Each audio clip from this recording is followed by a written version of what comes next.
funky little town. Oh, all of a sudden you could hear a groovy sound. Dirty left truck stood in town. They were finished. Hi, this is Johnny Bergen, and we're here with No Border Blues, our video podcast. I'm here with Stephanie Tice, aka the Blues Raccoon. That's right. No Border Blues is a look at international blues artists you should know about and hidden blues scenes from around the world.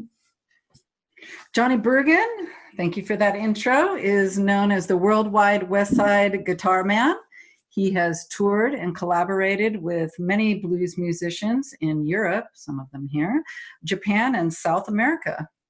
Stephanie Tice produced No Border Blues Japan on Delmark Records, which is the first American compilation of the underground Japanese blues scene. And that kind of led us into doing this podcast. She also got interested in international blues from her days as a DJ in KKCR and Kauai. Today our show, sorry about that, is sponsored by the Chicago Blues Network, which brings Chicago blues to the world. And today we are happy to have Trickbag from Sweden. We have Tommy Moberg and Lars Nosman. Hey. Hello. Nice seeing you guys. It's great to see you guys. Tommy. Yeah. You're looking great on this election day. Yeah. Try not to think about it too much. So, this is a really special guest because Sweden's had a long history with blues. In fact, the oldest blues magazine in print is a Swedish magazine, Jefferson. It is Jefferson, yeah. Who I love Peps Person's music. There's Sven Zetterberg, who we'll talk about. And, now really there's Trickbag, 26 years of Trickbags, 8 records, tours in the States. You've toured with so many great American artists and your other European artists. So congratulations on. Thank you guys. Thank you guys. Yeah, we had a big 25th year anniversary celebration.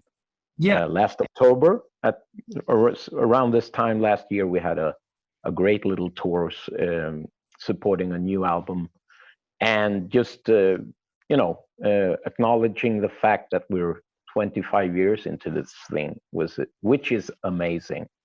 So thank you for that and happy to be here.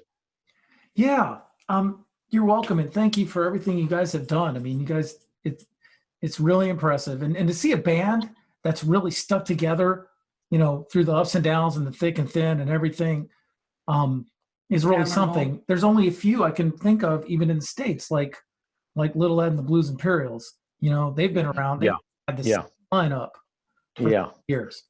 Well, it's not the complete truth though, because when I started it in October '94, I was the only one that's still in the band, and it was a trio in the beginning with me on drums and vocals, and I had a guitar player and a bass player. So we were like a little blues trio or rock blues trio. We did a lot of different stuff. It was Johnny Winter, it was Little Charlie and the Nightcats tunes, it was Tony Joe White tunes, T-Birds, whatever, Stevie Ray stuff, even Ronnie Earl stuff. So it was I remember we did a song by Jay Giles Band and stuff like that. So that was the first rendition of Trickbag, and that was our first gig was 4th of October '94 here in Stockholm, Sweden. And we did the funny thing about it is we did when we did the 25th anniversary, we did it on the exact same day on 4th of October again 25 years later, but with a complete different lineup, 6 guys instead of 3. So with Lars and with the other guys. So So I was going to ask you, tell me about where you got the name from, Trickbag. The name, that was Tommy's. He decided that when he started the band, as this trio band. So, and he found the name from. Yeah. Tell me. No, tell him. You tell him.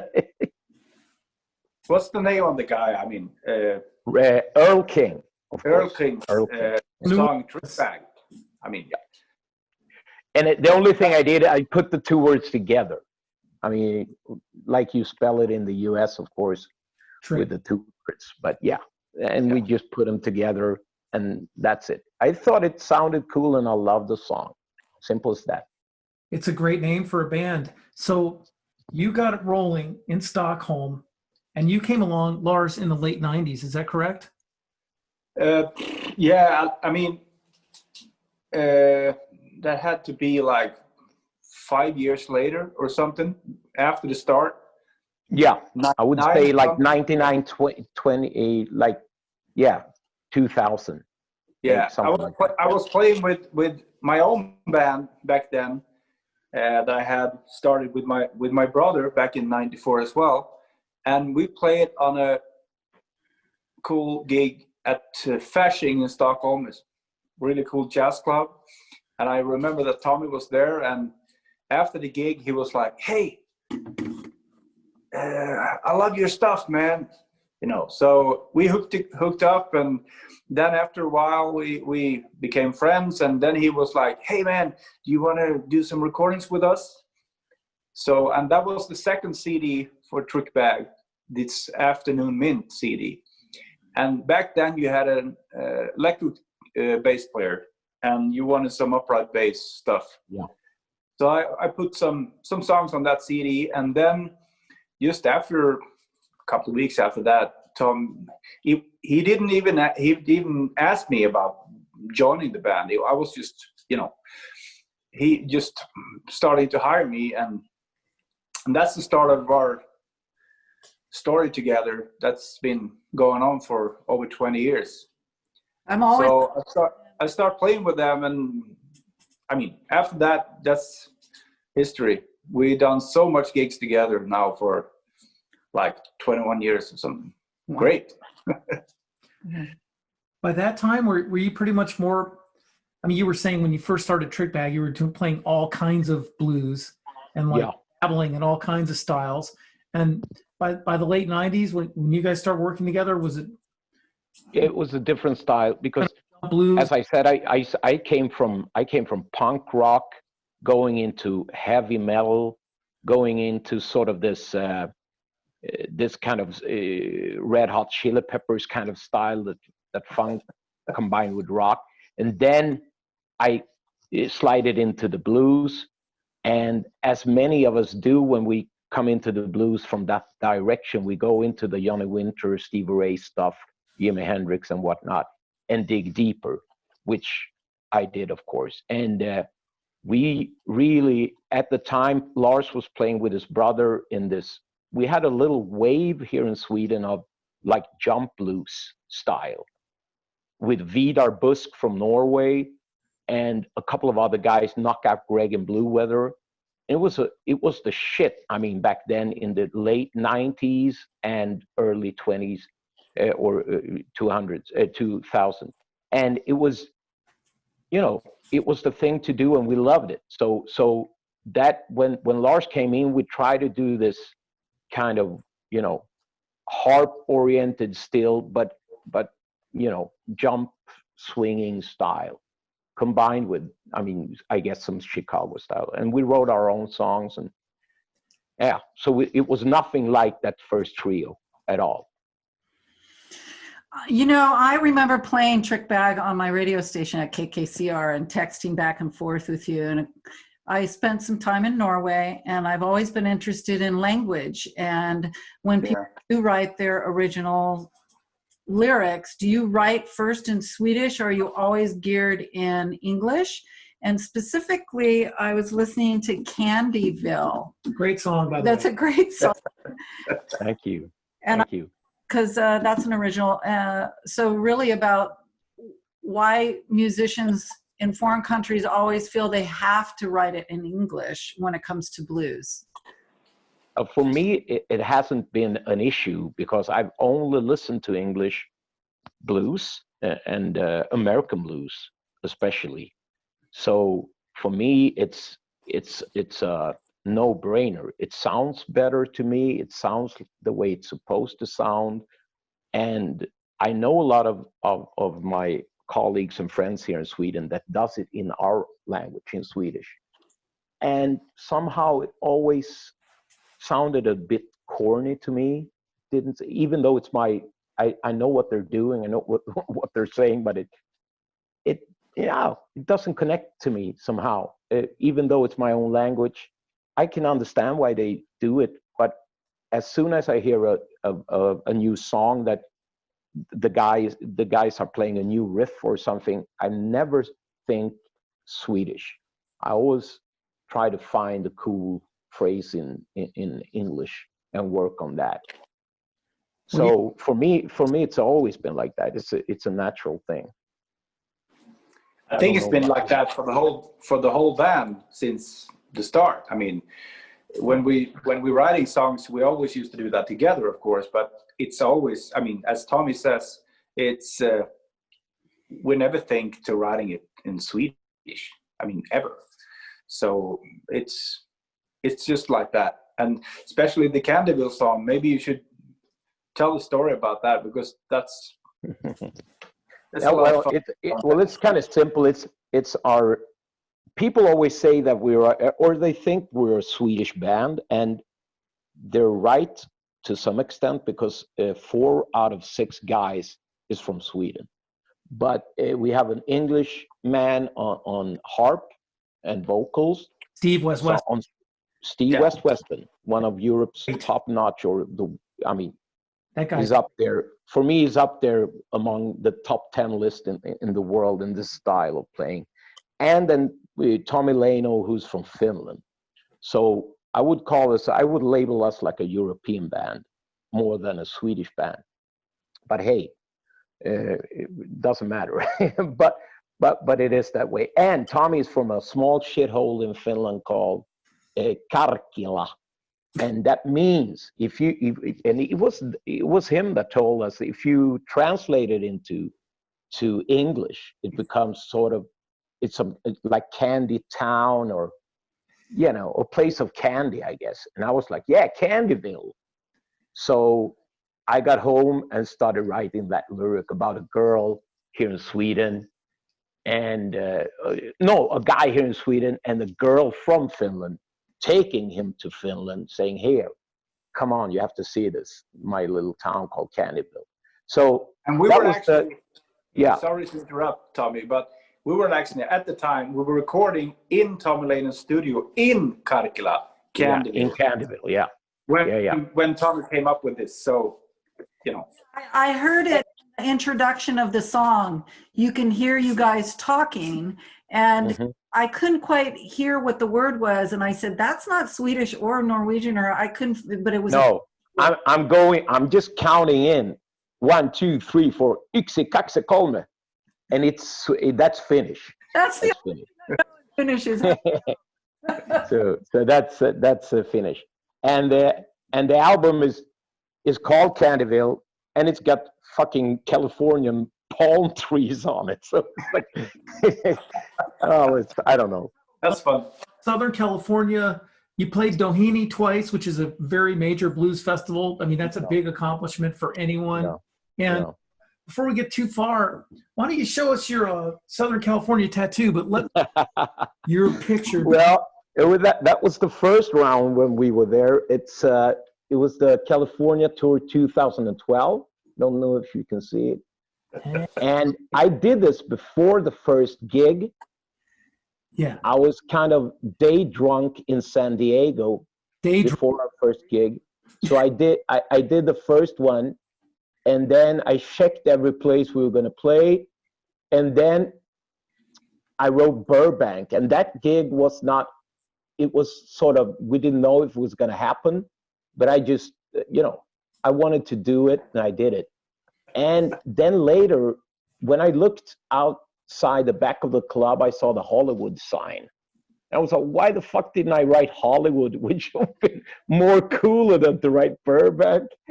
But I did. And that's the story behind that. And so I hope you can see it's the state of California there. I gotcha. That's great. And, And so and there's my other. you want to, you can take us. Oh, nice Trickbag. You know, you Yeah. always had great branding. It's been a really consistent product for a long time. You know, people really Yeah. are going to get when they get a Trickbag record. The artists you Yeah. with are like kind of Yeah. often in. We really worked in this logo, this red logo, Trickbag. Yeah. Would you say? It's our. I'm sorry. Would you say?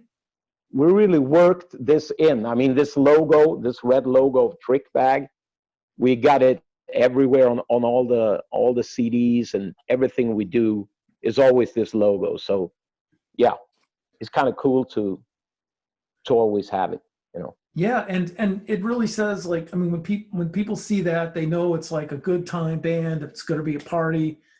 Yeah. It's a catchy name. It's a fun. Yeah. The It's going to be house rocking rhythm and blues. House Rockin' Rhythm and Blues. Why don't you take House rocking rhythm and blues. for a Hall of Fame? Man? Yeah, take us on a tour in I'll there. make you bigger here too. Yeah. Walk of Fame. Wow. You know, I've never been to your house, so yeah, check it out. So these are all the festivals you've played at, little at the admissions and all that. And Lars, do you guys do like work out the bookings and the business together, or how do you guys split up the labor of? Yeah, it's been working like that since I joined the band. We share the bookings and all the hard work, you know, and taking care of business for over 20 years together. So that's yeah. That's great. This was the Amanda's Roller Coaster, which was named the greatest harmonica show in the world. It had James Cotton and Hubert Sumlin and Lacey Lester and Billy Boy Arnold. As you can see, it was Johnny Dyer and yeah, some incredible stars on that one. And me and Lars was the only guys from Europe attending, which was Tokens. kind of a highlight to us. Oh, sure. That was great. Yeah, and this is some of the tour posters we've done 3 tours with John Emmett. Yeah. And really good friend to us, and I suppose we're going to work again in the future, I hope. And we got Kid Ramos. We did a really great tour with. We called it the Kid Ramos Blues Review. We had a horn section. It was me and Knockout Greg on vocals. Lars was, of course, there too. Gene Taylor was one of the first ones we had, and we had a great time with him as well. And this is from the With Friends Volume 1 album.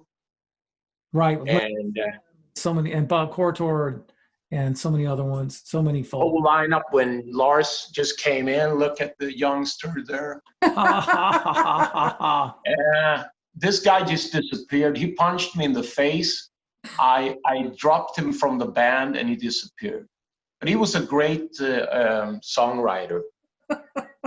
So he wrote all of the songs on the first 2 albums. This is from the Going Downtown album. I think it's a city view from old retro Chicago. And we have Barrelhouse Chuck, Sven Sederberg, and West Weston as special guests on that one. Then this is a dear, dear friend to the band. Rest in peace, Barrelhouse Chuck, keeping his mentor's spirit and music alive. And we've added blues doesn't get any more authentic than this. And we've done, I suppose we've done 2 or 3 tours with him. And we got some crazy stories surrounding Chuck, of course. This is the 3 Kings of Harp here in Sweden. You got Sven Sederberg, and he's we call it the Swedish godfather of blues. And then you got Knockout Greg, and we called him the middleweight champion of tone. And then we had Harmonica Henry, the wizard in technique and style. So those 3, we did a harp tour with them, basically. Little George Suref from England, really cool guy that I know a lot of Americans dig. Had a great tour with him as well. Junior Watson. Yeah. The mad professor of the guitar, of course. We had a great tour with him. And so forth. We've done so many tours with with other John Primer. king of the eclectic blues, James Harmon. Nice. Stuff like that. So that's just a small part of it. Here I got Sven Sederberg's one of his stage shirts Wow.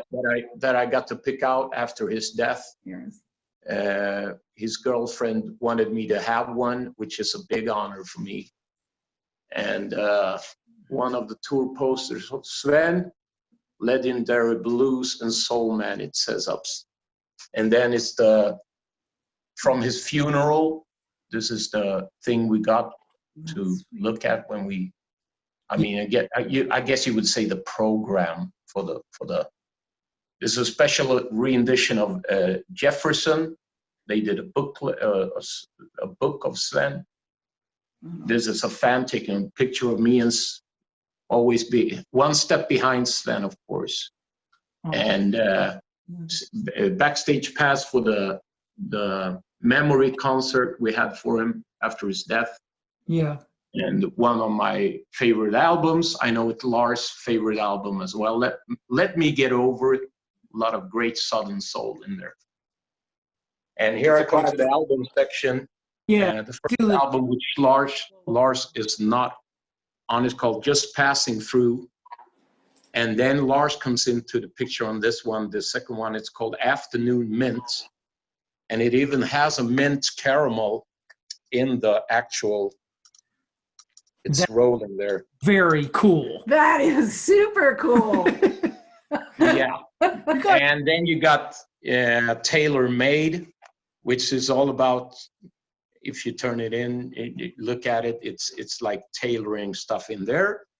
And then this Going Downtown album with Chuck, Sven, and Steve.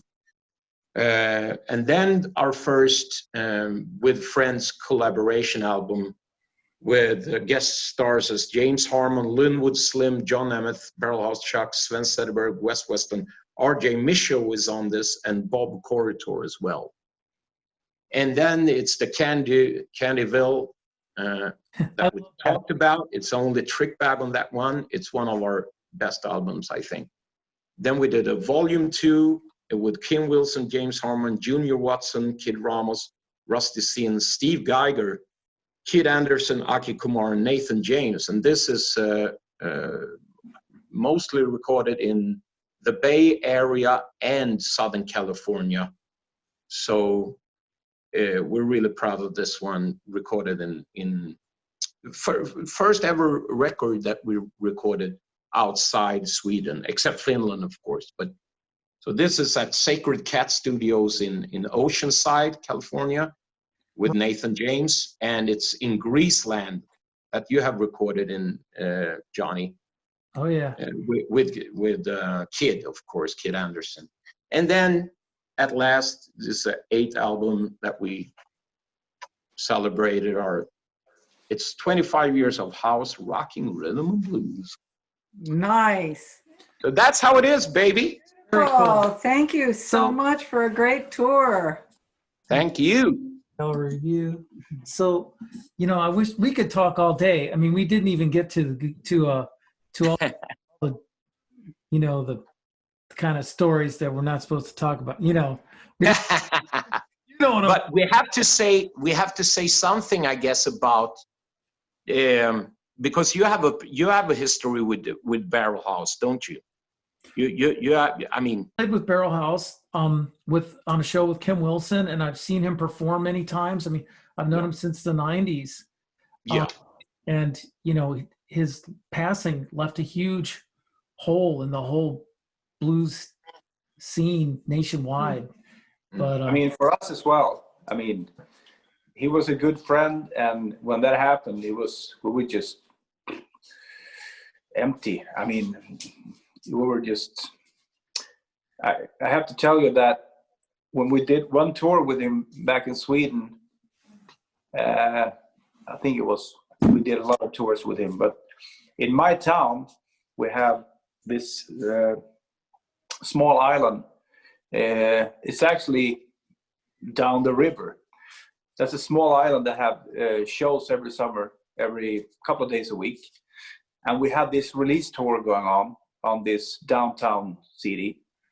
And we had Sven on the tour. We had Chuck, and it was full Trickbag band.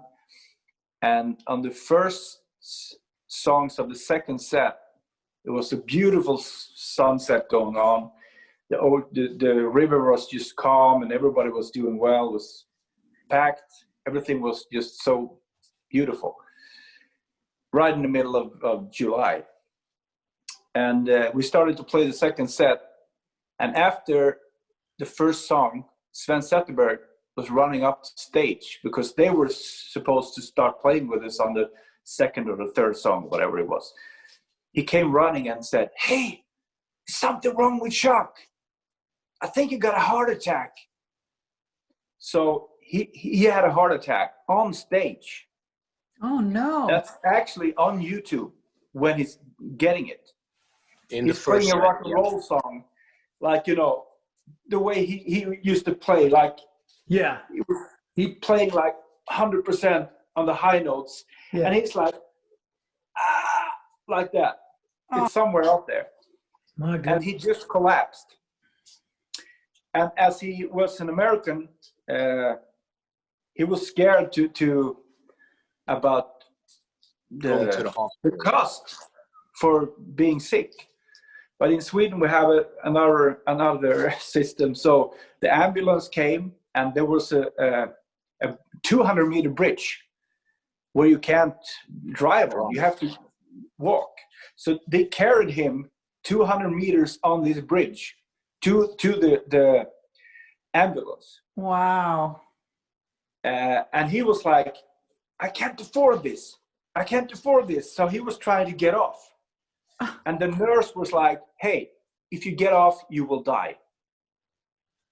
So they kept him there, and they took him to first one hospital that couldn't help them, then to a second one, and then to a third one where they did all the surgery. And he got home like 6 days after that with medicine, and that didn't cost him a dime.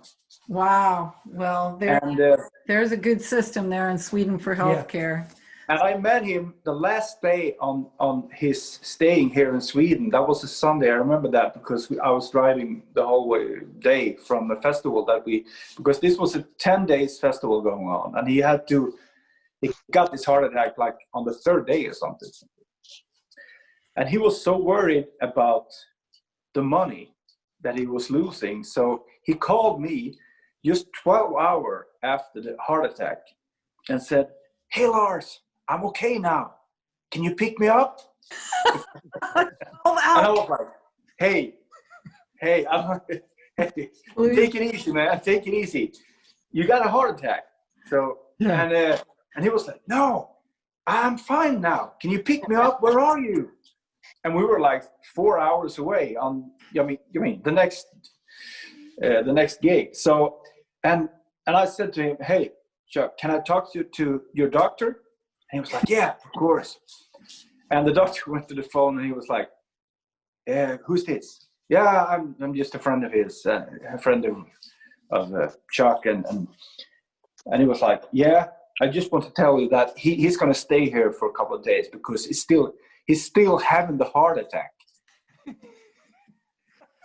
That's a great story. That's a great story. Has something. But it ended up good, and he flew home, and everything turned out well. But sadly, he passed away a couple of years after. But that was a mind-blowing story to be a part of. I mean, for the whole band and for all of us, and for Chuck as well. So I mean, we talked about that for many times after that. Well, thank goodness you probably gave him the extra 2 years. So we really miss you guys, and we so enjoyed our time in Sweden together. And I was just wondering, are you working on some materials together or getting into the studio? A lot of people here, that's what they're doing. They're doing lessons or they're streaming. Everybody's being very creative under the circumstances. But I was just wondering, are you getting some material done in the meantime? We haven't been doing much, but now when we got together again, it was like, hey, there you are. It was like at least for me, it like awoke something that had been sleeping for a while. So I got really psyched about doing some new stuff and going into the studio, and actually we played on some riffs on sound checks and stuff. Great. That sounded really cool. So I was like, yeah, let's do some new stuff. So I really want to record a new album for next year, and I hope we can meet. We can have like a songwriting weekend somewhere, meet up. That would be. That's what we actually did with the So is that 25th anniversary album. third? Lock yourselves in a cabin in the woods and crank Yeah, Yeah. like that. Just buy a shitload of booze and have fun. Yeah. You go to a fishing cabin somewhere and yeah. got all the beer and everything. And it's like, It'd be really cold outside, which is not a problem here in Sweden. Heated tour. Yeah. It was funny that you have been living in Norway, Stephanie, for 10 years. That's insane. Really 11. I have my 2 children there, and we just met some Norwegian musicians, blues musicians, the Jelly Roll Men. Yeah.